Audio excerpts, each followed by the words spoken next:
Un attentat en Jordanie ce mardi. Une voiture a explosé à la frontière avec la Syrie dans une zone désertique où sont bloqués des dizaines de milliers de réfugiés syriens. On retrouve à Amman notre correspondant Julien Fouché. Bonjour Julien.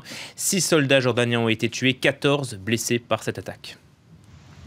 Oui, alors c'est un kamikaze au volant d'une voiture qui serait fait exploser ce matin vers 5h30. C'est en tout cas ce qu'affirme une source militaire ici en Jordanie. Alors la voiture aurait sauté au niveau d'un point de filtration par l'armée jordanienne des réfugiés syriens, qui se massent par dizaines de milliers le long de la frontière côté syrien en espérant rentrer ici en Jordanie. Alors à cette heure-ci, il n'y avait pas de réfugiés syriens, il n'y avait que des militaires. Les 6 morts sont donc tous des soldats, tout comme les 14 blessés. Alors, Roque Banais, là où l'attaque a eu lieu, une attaque qui n'a pas encore été revendiquée, est un endroit perdu au milieu du désert. C'est l'un des derniers postes frontières encore ouverts avec la Syrie.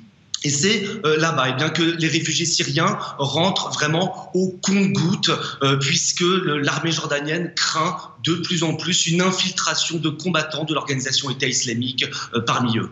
Oui, il n'y a pas de revendication pour le moment, Julien, mais vous le disiez, donc le royaume s'inquiète de l'infiltration de ces combattants djihadistes. Oui, alors c'est la deuxième attaque en moins de 2 semaines en Jordanie, dans ce royaume réputé calme, stable, même s'il partage des frontières avec l'Irak et la Syrie. Il y a une dizaine de jours, 5 agents des renseignements étaient abattus dans la rue à une vingtaine de kilomètres d'Amman par un homme qui a ouvert le feu sur eux avant de s'enfuir.